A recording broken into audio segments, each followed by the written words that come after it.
Lecture de la lettre de saint Paul apôtre aux Romains.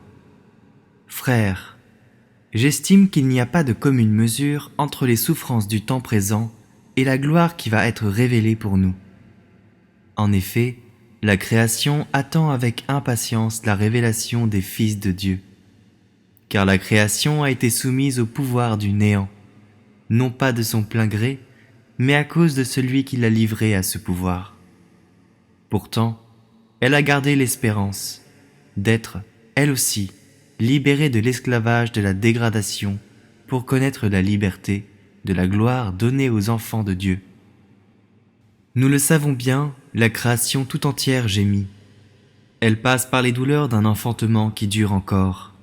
Et elle n'est pas seule. Nous aussi, en nous-mêmes, nous gémissons. Nous avons commencé à recevoir l'Esprit Saint, mais nous attendons notre adoption et la rédemption de notre corps. Car nous avons été sauvés, mais c'est en espérance. Voir ce qu'on espère, ce n'est plus espérer. Ce que l'on voit, comment peut-on l'espérer encore? Mais nous, qui espérons ce que nous ne voyons pas, nous l'attendons avec persévérance.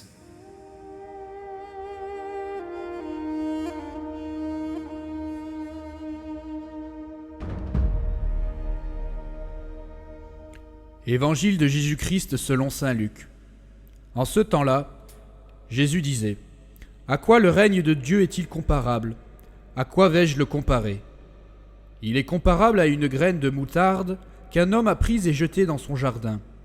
Elle a poussé, et elle est devenue un arbre, et les oiseaux du ciel ont fait leur nid dans ses branches. » Il dit encore : « À quoi pourrais-je comparer le règne de Dieu ?